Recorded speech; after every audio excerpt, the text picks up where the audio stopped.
Muy buenas noches a todos, esto es Estado de Alarma, el canal de YouTube de moda, el canal de YouTube que más crece, el canal de YouTube por el que todo el mundo habla, y solamente deciros que hoy viene un debate brutal, pero las cifras de contagios, las cifras de muertos son espeluznantes. Más de 10.000 muertos por coronavirus y eso que dicen las funerarias, que se está contabilizando un 40% de menos. Más de 110.000 contagios. Somos el país récord del mundo por población. Es tremendo.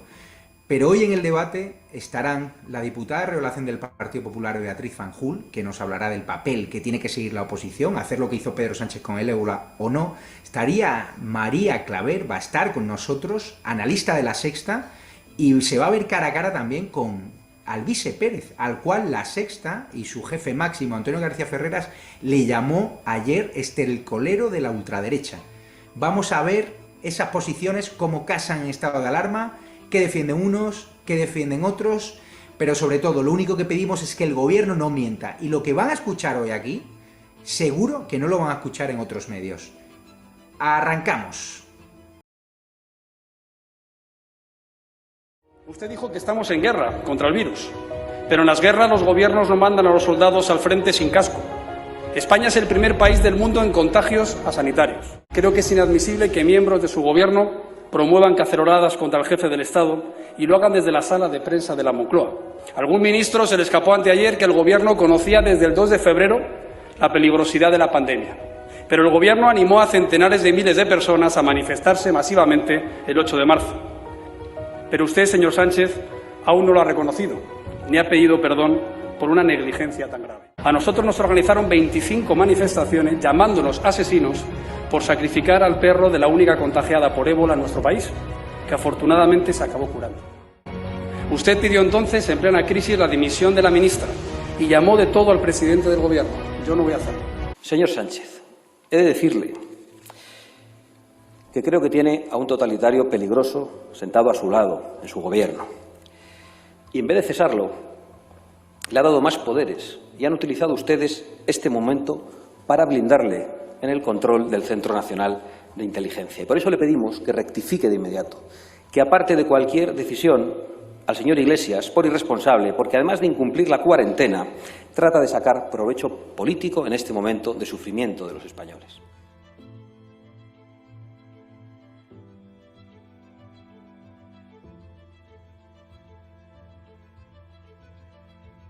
Hoy tenemos una vicepresidenta del Gobierno que se encarga de la sanidad, una ministra de la Sanidad que no se encarga de nada, afortunadamente, pero que usted apoya.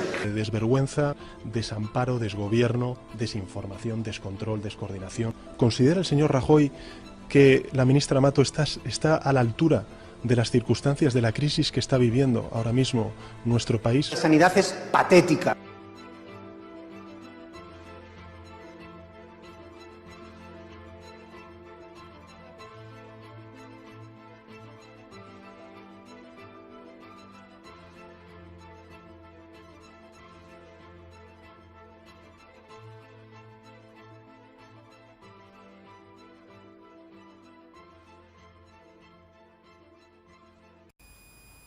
Muy buenas noches a todos. Voy a presentar a la mesa virtual que nos acompaña hoy, que es un plantel de lujo. Empiezo por el último fichaje estelar de estado de alarma. Lo estabais pidiendo a gritos, yo también.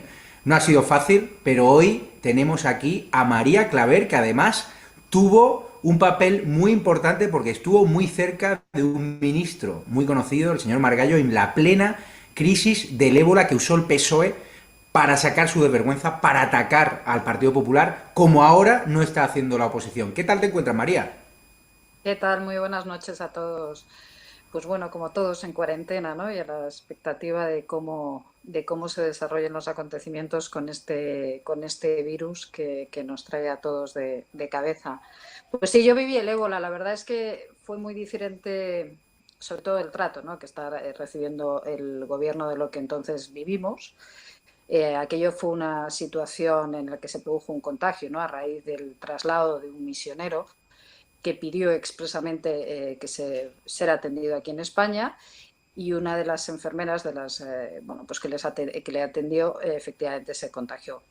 Afortunadamente no hubo contagios locales, se quedó en ese único contagio, Pero bueno, la oposición pidió de todo, ¿no? Y yo recuerdo medios de comunicación entonces, ¿no? Como pedían o preguntaban casi al minuto cuándo iba a salir el avión, en qué momento iba a salir el avión, por qué se retrasaba el avión, en fin, la fiscalización a la que se sometió el gobierno, pues es muy diferente a la que estamos viendo, eso es la verdad. Presento también a la diputada revelación del Partido Popular, Beatriz Fanjul, la que avisó que si ahora mismo fuese ella ministra de Sanidad estarían haciendo rappel en su casa. Supongo que te han dejado tranquila, ¿no? La fachada. Sí, porque no soy responsable y mi partido tampoco. De hecho, estamos ¿Cómo, demostrando una lealtad. cómo llevas el confinamiento? Porque me decías antes que estás ya un poco aburrida, ¿no? Hombre, es que es complicado una persona tan nerviosa como yo tenerla encerrada entre cuatro paredes, pero bueno, lo canalizo trabajando mucho e intentando, pues bueno, animar a la gente a que lo lleve de una mejor manera y sobre todo recordando a la izquierda todo lo que está haciendo. Y el amigo David Santín, que es fan de estado de alarma, ¿no te manda sushi artis a casa ahí en Bilbao? Estoy esperando que tenga un pequeño detalle y me envíe un poco de sushi para amenizar mis días. Madre mía. Y vamos ahora con el hombre de la semana, el consultor, el tuitestar, que sacó de primero de quicio a Irene Montero llamándolo de cajera y luego sacó de quicio a Manuela Carmena avisando de que había recibido un respirador en su casa. Hoy vamos a tener a Alvise, que al final del programa le va a dedicar un mensaje a Ferreras, que le llamó ayer estercolero de la ultraderecha. ¿Qué tal estás, Alvise? Pues muy bien, Javier, muchas gracias por invitarme de nuevo a tu programa, aunque creo que no saqué a Irene Montero de quicio por llamarla cajera, porque no hay nada, y hoy lo estamos, en fin, estos días lo estamos viendo, no hay nada más digno que demuestre más yo el sentido de la responsabilidad, etcétera, que ser una cajera en tiempos de pandemia. Lo que me sorprendió en todo caso es que una mujer como ella, sin sentido alguno de la responsabilidad, sin sentido del honor y con una claro sectarismo, pues llegar a ella a ser cajera de supermercado. Pero bueno, no hay nada de malo, que diciéndolo así suena clasista y no es tal cual. Antes de abrir mesa, vamos a ver el video resumen de la polémica con Ferreras, de la polémica con Manuela Carmena y contra la izquierda mediática de Alvise Pérez. Jamás nunca nadie hasta ahora en la historia de este país había conseguido pasar de cajera de supermercado a ministra del Gobierno de España en menos de 6 años. En menos de 6 años, Irene.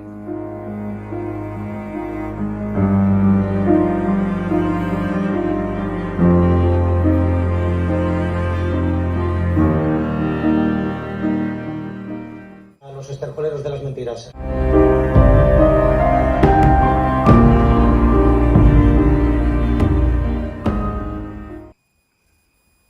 María, empezamos contigo.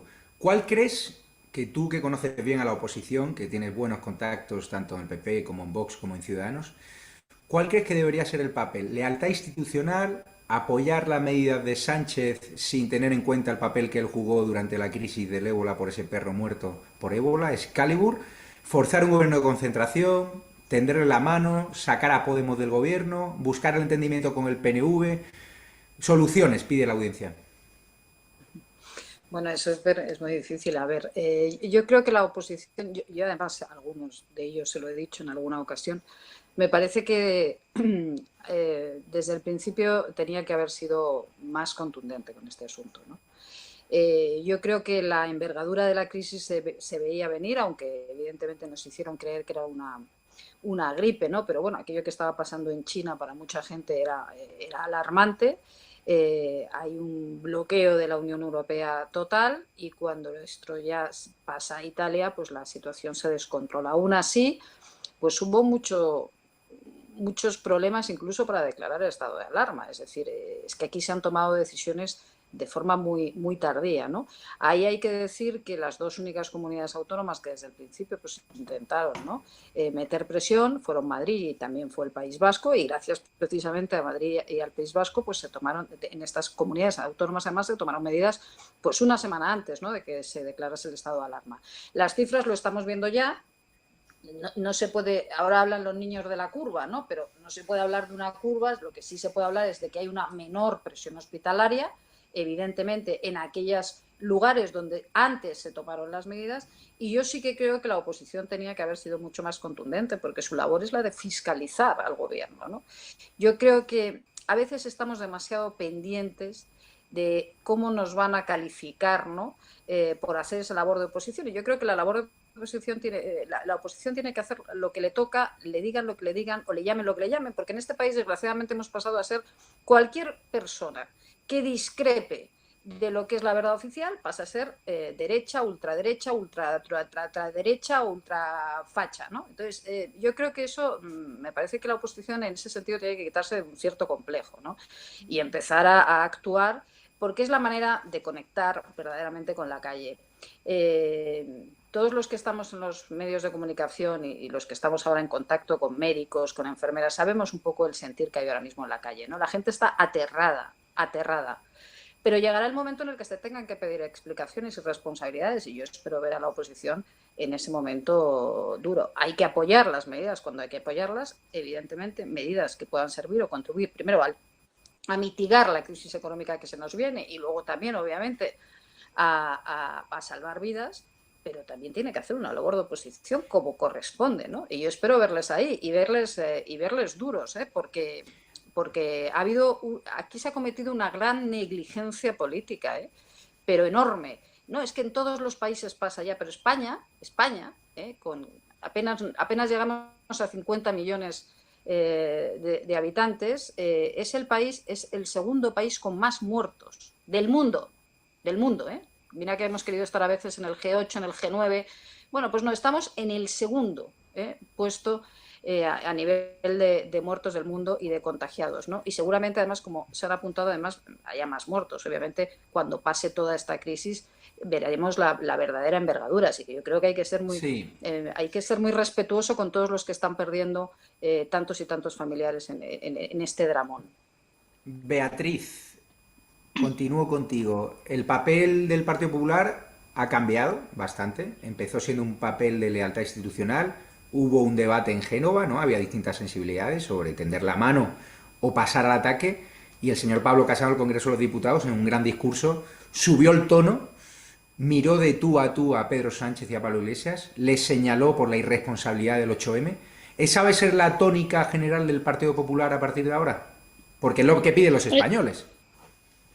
Bueno, yo creo que hay un antes y un después. Desde el primer momento el Partido Popular tendió la mano al partido del Gobierno, pero eso tiene que ser bidireccional. Lo que no puede ser es que hayan pasado 11 días y el presidente del Gobierno no haya llamado al principal líder de la oposición. Entonces, ¿de qué colaboración estamos hablando? No hay nada más antidemocrático que tratar de callar a la oposición. Vemos cómo se convoca la Comisión de Sanidad, vemos cómo se convoca el Parlamento para aprobar los reales decretos, que además llegan tarde, llegan mal, no se está apoyando a los autónomos, se está criminalizando a los trabajadores, se está amenazando con la expropiación de la propiedad privada.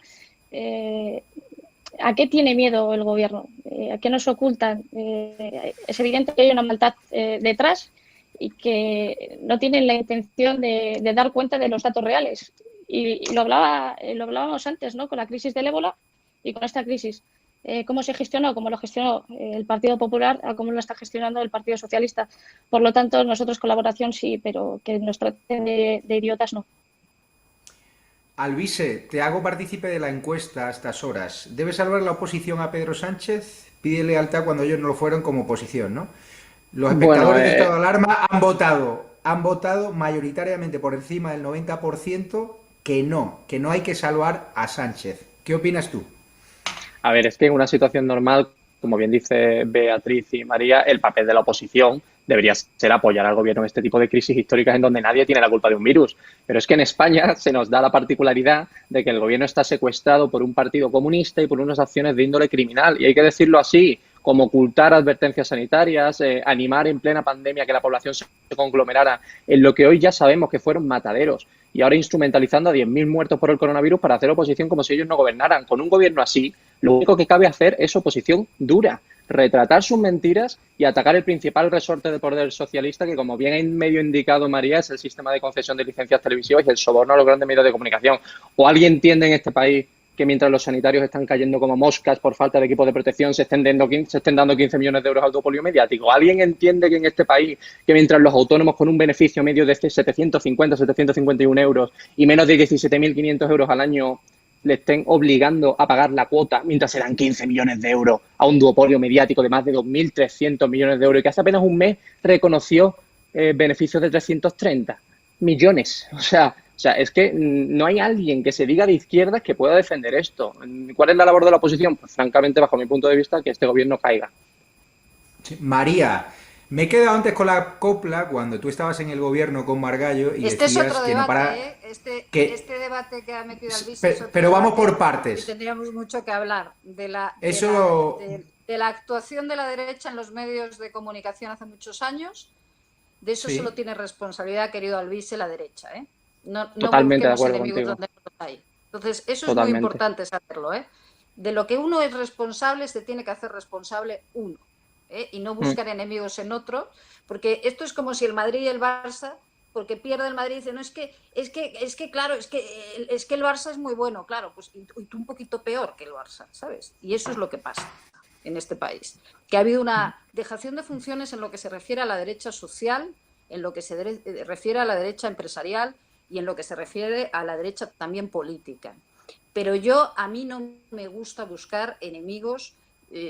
La derecha tiene que preguntarse por qué está como está, no por qué el resto lo hace bien, ¿eh? Y entonces, como el resto lo hace bien, ellos pensar que las cosas se están haciendo mal. La derecha lleva muchísimos años, desgraciadamente, lo digo con toda la pena porque creo que la configuración de la opinión pública es fundamental, pero lleva perdiendo esta batalla muchos años y los únicos responsables de eso son ellos mismos, ¿eh?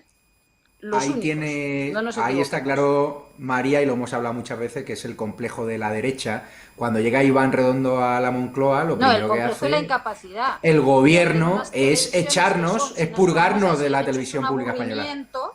Un aburrimiento de televisiones, no saben hacer televisión, no saben generar opinión pública y no saben hacer absolutamente nada. Si nos ponemos en este debate, entramos en ese debate, pero a tope, ¿no? Pero yo creo que María, ese no es el debate. Pero es que el debate sigue, porque ¿alguien me puede explicar a mí por qué Canal Sur lleva a Elisa Beni, a Arsenio Escolar, que no son ni siquiera andaluces? Es que la cuestión no es que esté y Elisa a mí Beni, ni me llevan, verdad, y a otros periodistas constitucionalistas que somos andaluces. ¿Por qué? Claro, pero ellos dicen... Con eso. Es que yo quiero que esté Elisa Beni.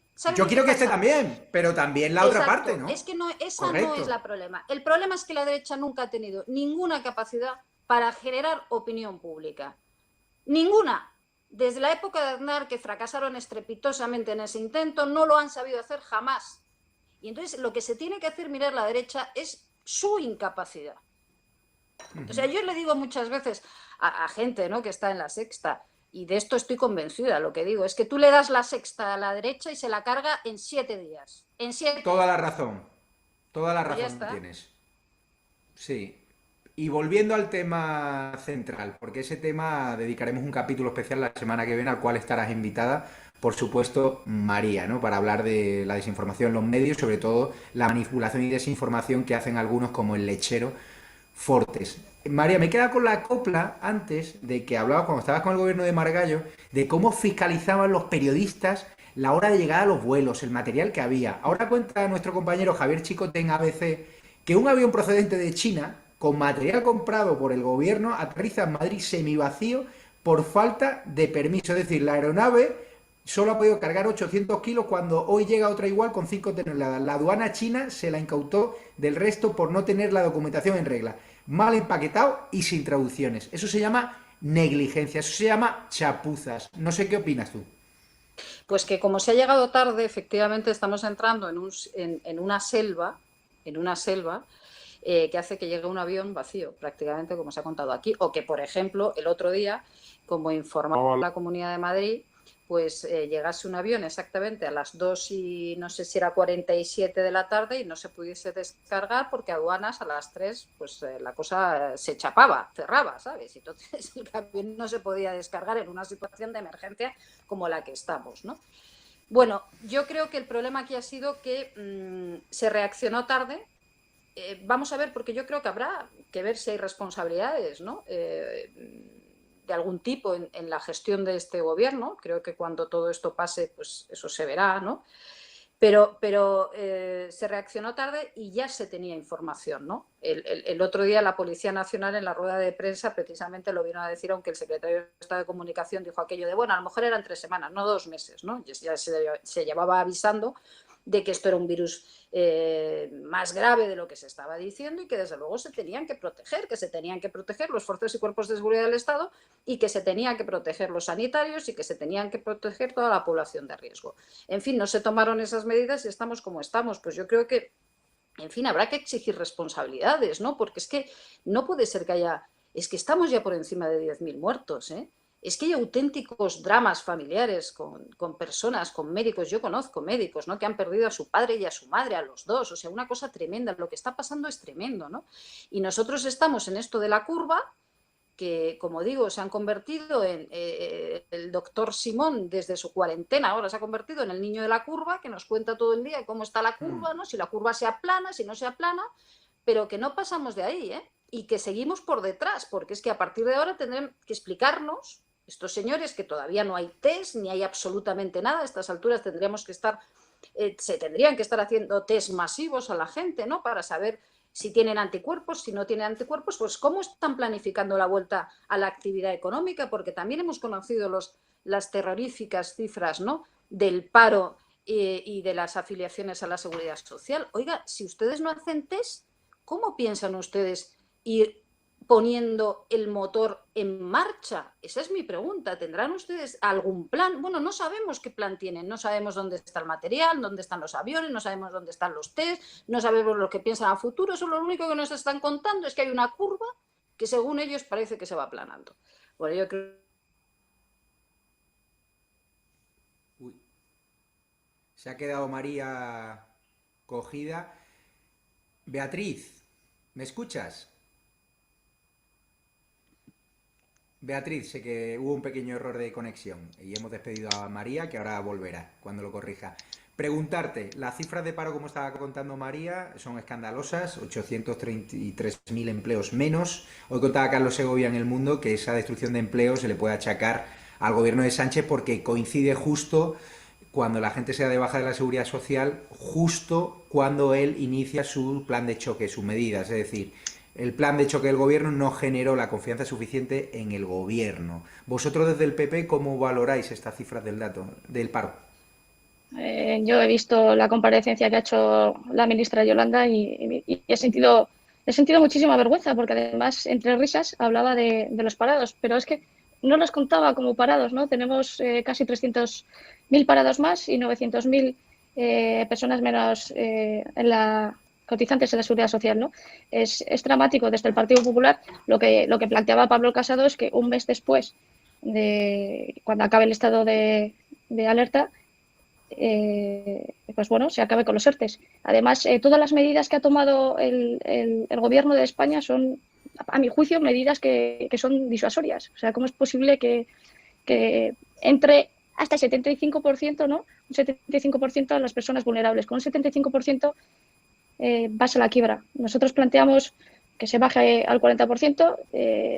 Creo que el Partido Popular lo ha demostrado y lo demostró con la crisis del euro, lo ha demostrado con la mayor crisis que asumimos en el 2008, que somos el partido más y mejor preparado. Pero con este gobierno que no se toma en serio los datos, que no nos deja que la oposición haga un control real de los datos actualizados al día, pues estamos hablando que estamos haciendo una posición con una venda en los ojos, ¿no? Beatriz, ¿y qué opinas de que Yolanda Díaz, esta ministra comunista de Trabajo, que no ha pegado un palo al agua en su vida y que le echa la bronca a los periodistas por hacer preguntas oportunas, haya sacado a relucir hoy el sesgo de género por el paro, cuando el paro se está cebando más con los hombres que con las mujeres? O sea, el PSOE primero hizo un tuit diciendo que había que analizar el coronavirus con perspectiva de género, y ahora tenemos a la ministra de Trabajo diciendo que hay que sacar el sesgo de género en los datos del paro. De verdad, esta gente que tiene en la cabeza. Bueno, yo es que de verdad, yo no sé que se fuma el Partido Socialista. Lo veo en el Twitter diarios con los hilos que están montando. Hablan del género, pero luego son incapaces a a decir la verdad de lo que pasó el 8 de marzo, como lo sabían. Cuando decimos que el gobierno llegó tarde y mal, se ha demostrado, ¿no? Porque conocían los datos de este enero. Vimos cómo se filtró un vídeo del propio gobierno socialista, como decían, no se besen, no se besen, no se besen. Bueno, yo creo que este virus no entiende de género, yo creo que estamos hablando de vidas humanas, es una crisis humanitaria, que se dejen de tonterías y que se apliquen al cuento. Alvise, la opción Nadia Calviño, es decir, la posibilidad de que PP, Ciudadanos, incluso Vox y PNV tiendan la mano al PSOE, le rescate, pero a cambio de cobrarse la cabeza de Pedro Sánchez y de, por supuesto, el comunista Pablo Iglesias, Irene Montero, y mandarle donde se merecen, ¿no? Que es a la universidad otra vez. Allí esperemos que no para hacer scratches. ¿Cómo la ves? A ver, de entrada, cualquier gobierno en el que un bolivariano comunista como Pablo Iglesias no esté, es un gobierno mejor que el gobierno que tenemos hoy. Pero es que cualquier gobierno renovado va a necesitar que el propio partido del gobierno, que es el PSOE, se renueve, porque a día de hoy quien manda en el PSOE es Pedro Sánchez. Y si este día viene de la misma Nadia Calviño, que cuando le decimos por qué nos estás cobrando las cuotas de autónomos, dice que es que porque el Estado necesita ingresos, como cualquier familia española. Oye, querida ministra, cualquier familia española, si anda a cortar ingresos, lo que hace primero es reducir gastos superfluos, no irse de viaje, no irse al cine, comer menos veces fuera. Si tienes HBO y Netflix, pues te quitas una de las dos. ¿Por qué este gobierno nos hace pagar a nosotros, en vez de eliminar chiringuitos, observatorios inútiles, hacerse un ERTE político, reducir los 1.072 millones de euros que nos gastamos en 13 televisiones autonómicas?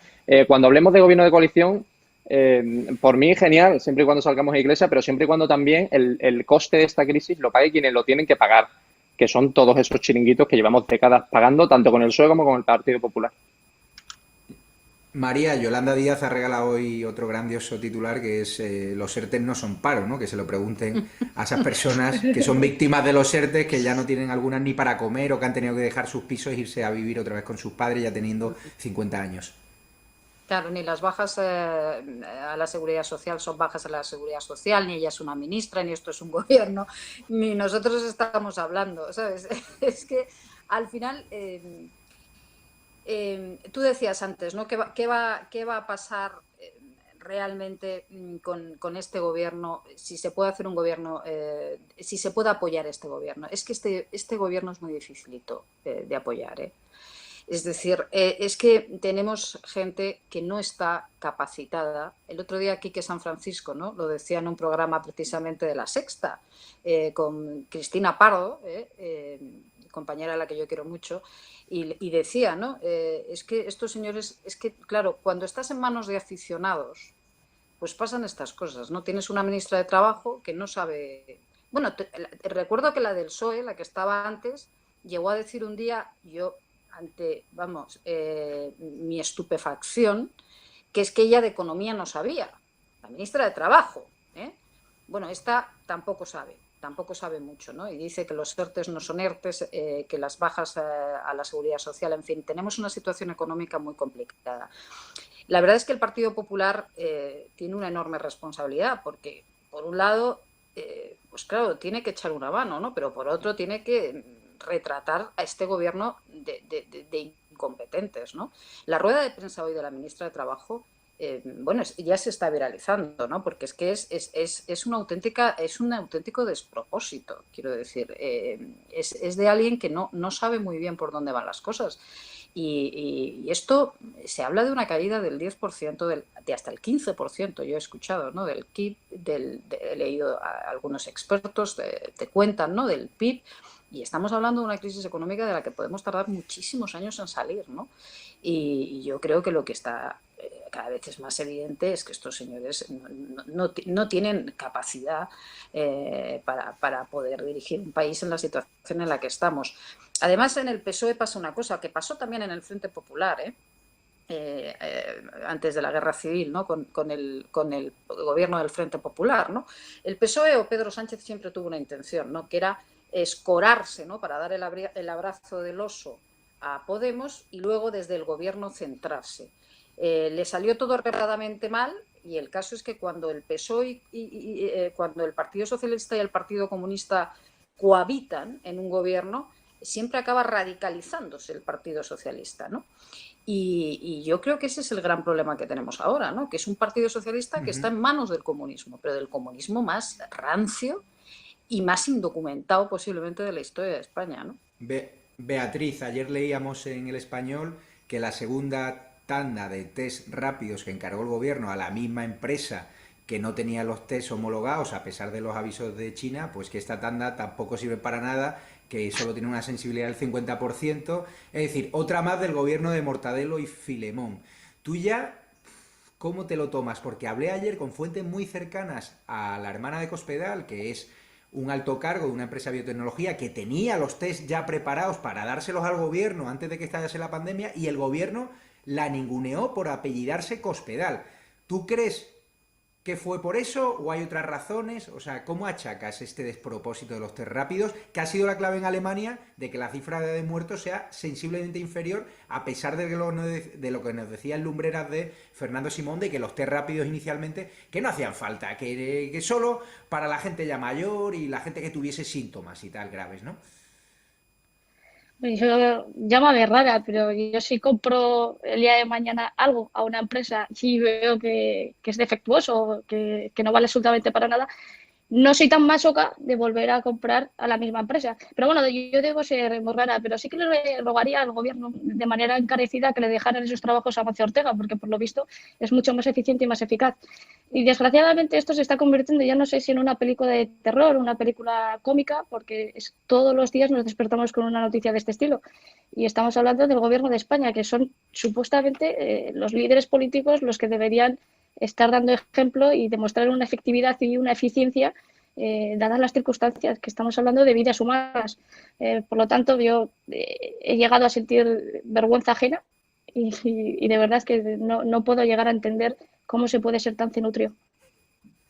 Alvise, hoy contaba al Español, mi amigo Miguel Ángel Mellado, un crack del periodismo, saca una entrevista a un proveedor que pide anonimato y este proveedor hace una denuncia. El pelotazo de una empresa catalana con los test y los muertos que se cuentan mal. Aporta al beneficiario oculto de la compra de 5,5 millones de test chinos, se supone que buenos, que se ha demostrado que no lo son, por unos 30 millones de dólares. Qué barbaridad. ¿Cómo te quedas? Pues me quedo Están de verdad estupefacto. protegiendo a este proveedor. El PP ha pedido su identidad y el PSOE se niega a darla al gobierno. Y no la darán porque significará un problema más en la línea y en la lista de chapuzas que llevan haciendo durante semanas, ¿no? La chapuza de los test chinos de ahora, los test que no funcionan porque el gobierno se lo compró a una empresa que lanzaban chollos, las mentiras también sobre el número total de mascarillas y test los pedidos, porque aquí el gobierno ha dado ya más versiones que Ábalos en un duty free. Al principio eran 90.000 mascarillas, luego eran 50.000, ahora dice que son 650.000.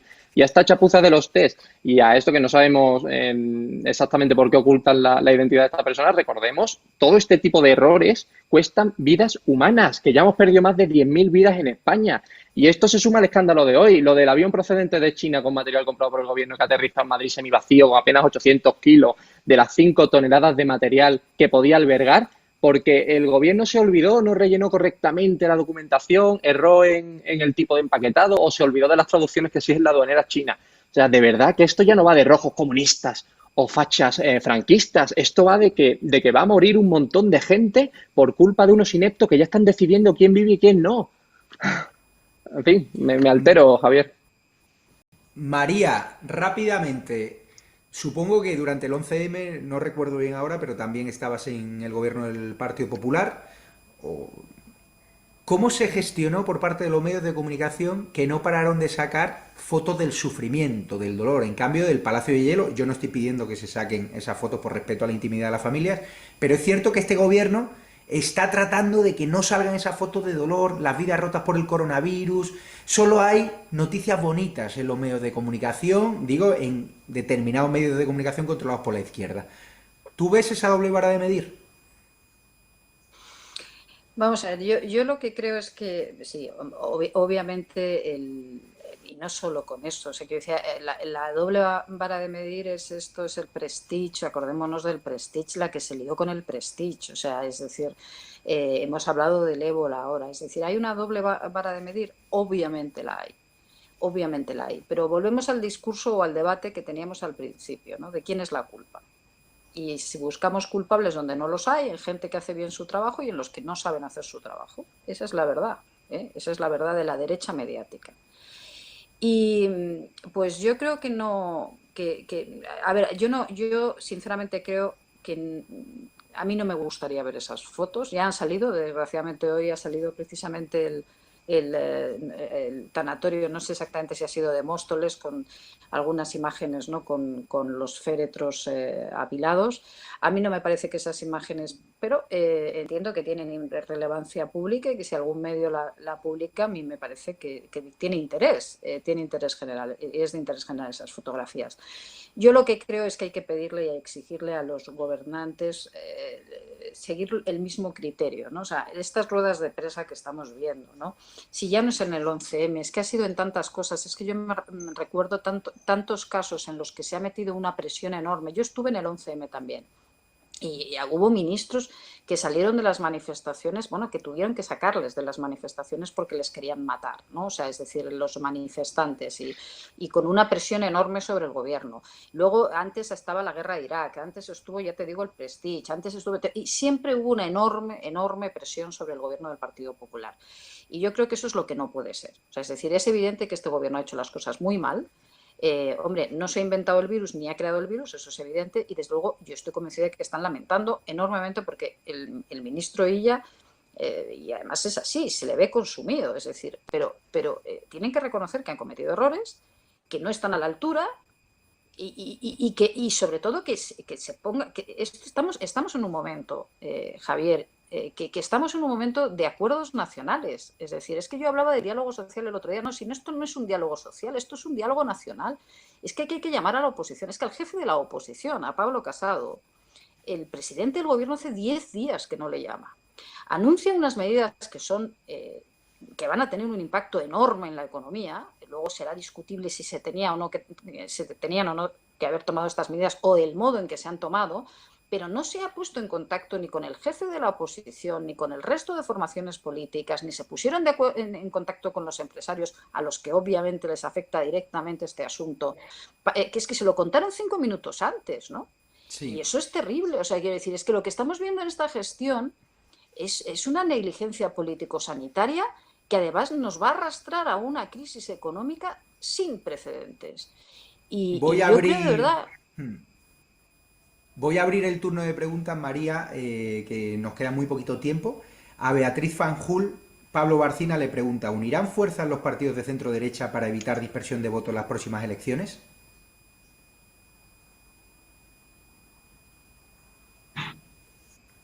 Parece que se ha colgado Beatriz Fanjul. ¿Me puedes abrir al Alvise y le traslado una pregunta al Alvise? ¿Qué tal, Alvise? Hay muchas preguntas para ti.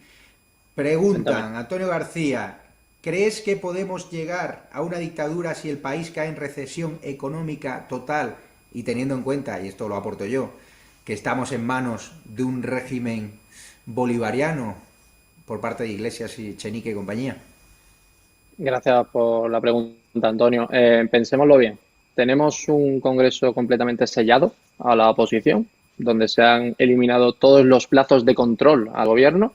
Tenemos un duopolio mediático de 2.100, 2.200 millones de euros controlado por la izquierda y por la dejación también, como bien señalaba María, de lo que ha hecho mal la derecha. Tenemos un componente que, en fin, compartimos algo con 13, 14 únicos países con mayor niveles de pobreza del mundo, y es que tenemos un componente comunista en el gobierno. Y además tenemos un gobierno que es capaz de mentirnos sobre una pandemia que causa miles de muertos, única y exclusivamente por intereses electoralistas. ¿Es capaz España de acabar en una dictadura? Por supuesto que lo es. Y está la falacia lógica del status quo, donde pensamos que las instituciones con las que hemos crecido desde niños nunca van a cambiar, nunca van a ser destruidas, y todo va a seguir pues igual durante siempre hasta el final de nuestros días. Y la historia nos ha enseñado que es muy fácil, extremadamente fácil, que una democracia muera y que la sustituya una dictadura como la que esperemos que no ocurra en España. Así que sí, creo que es posible.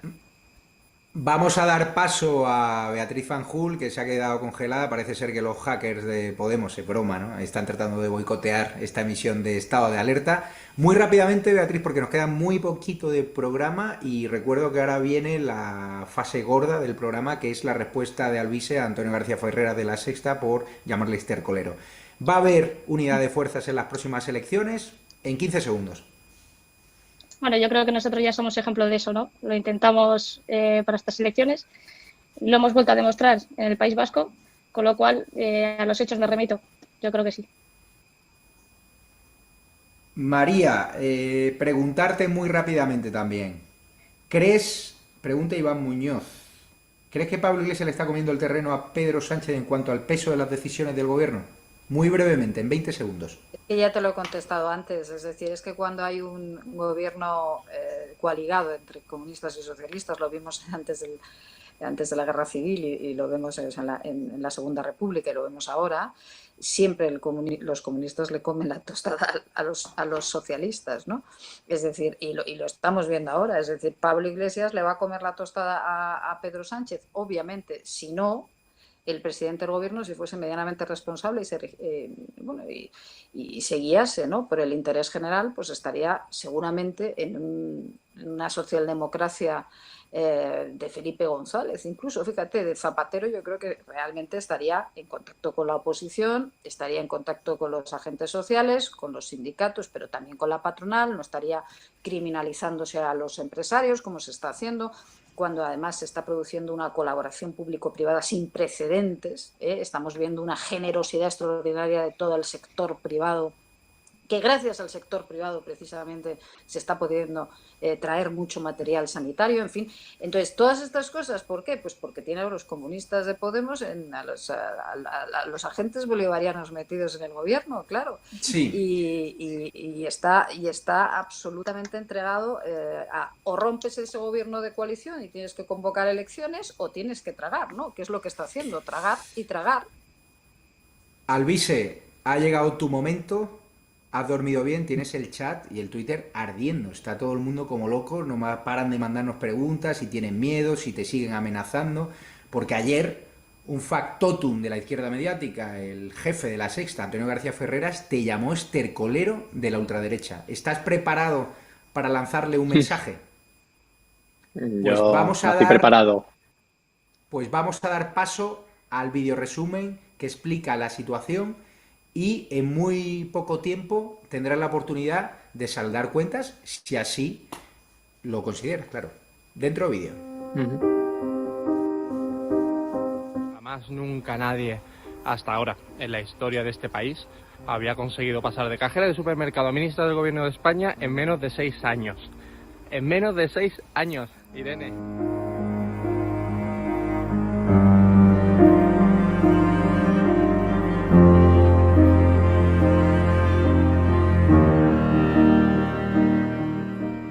Los estercoleros de las mentiras.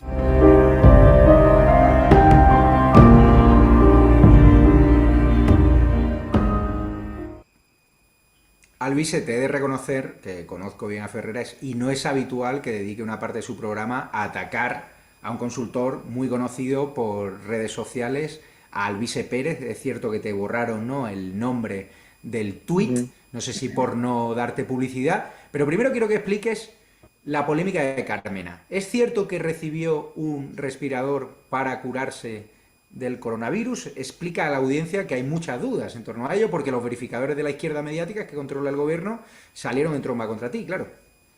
A ver, lo que dije textualmente, lo puede comprobar cualquiera en Twitter, es que una exalcaldesa de 76 años, me refería efectivamente a ella, había recibido en su casa un respirador. Carmena respondió aludida y negándolo, diciendo que no estaba enferma. Yo no dije que estuviera enferma. Al número de su casa llegó un respirador que no era uno de soporte como el que vemos en los hospitales, sino uno con oxígeno. La empresa dice que es falso, pero ¿falso el qué? Que lo enviaran a ese número de domicilio, que fuera un respirador y no un sistema de soporte hospitalario o con oxígeno, que estuviera bajo el nombre de Carmena o bajo el nombre de otra persona. Todo era falso, salvo alguna cosa que diría Rajoy que es falso. O me encantaría que lo aclarara la empresa, porque por encima de las ideologías están los hechos y está siempre la verdad. Si la empresa publica el albarán y resulta que la fuente de esta información me engañó, hay que reconocerlo públicamente porque es de justicia hacerlo.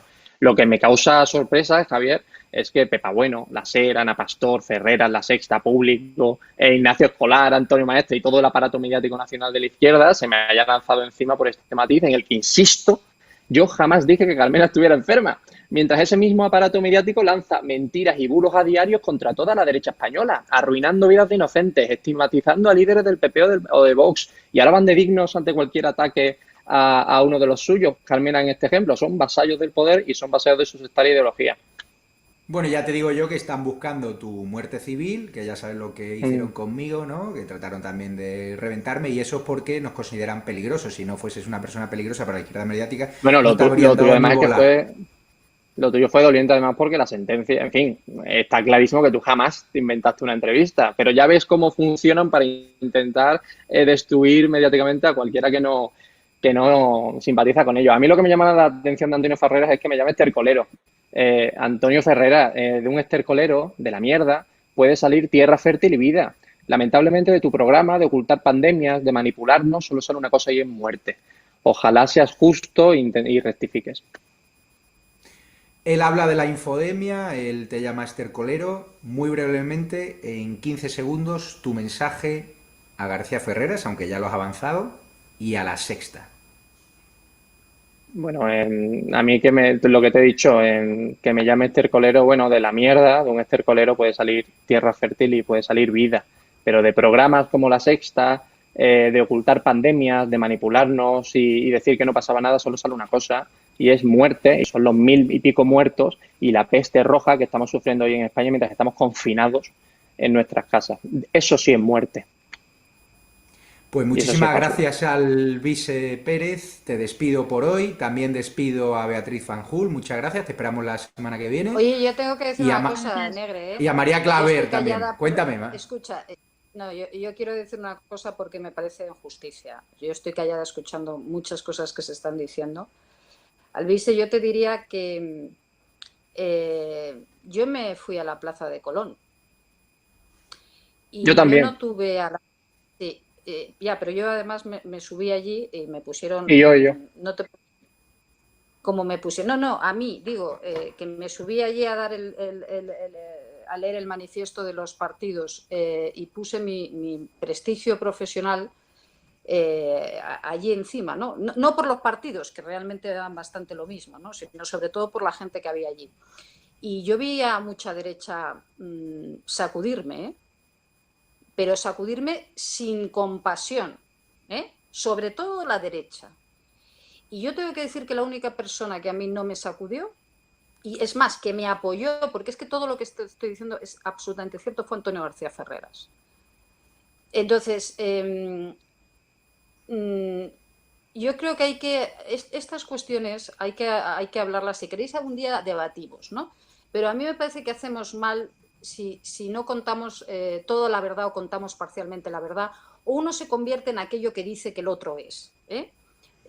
Mi verdad, la que yo he vivido, es que yo siempre he podido mostrarme y hablar con total libertad en La Sexta, pero no lo he podido hacer en otros medios de los que incluso me han echado, medios de derechas y televisiones de derechas, no voy a dar más datos, que Vale. me han echado por dar una opinión precisamente sobre la situación en Cataluña y lo que se estaba produciendo en Cataluña, y por decir que en Cataluña había un golpe de Estado. No me echaron a mí, echaron a más gente. Yo creo que a Javier también le echaron. ¿Sabes a qué medio me refiero, verdad, Javier? Me echaron como Entonces, me echaron, sí. Exactamente. Entonces, aquí vamos a tener muy claro lo de los medios de la derecha y los medios de la izquierda, y lo que hace la izquierda y lo que hace la derecha. Yo, en esa Plaza de Colón, lo que sí encontré es mucho más apoyo, precisamente, de aquellos medios que dijeron en tu derecho a la libertad de expresión, haz lo que te dé la gana, y desde luego dispararon con cañonazos muchos medios de derechas, y muchos compañeros de derechas. Pues Esa entendido, es María. Muchísimas gracias por tu apreciación. Sobre Antonio García Ferreras está claro que hay dos posiciones enfrentadas, que es la de Alvise,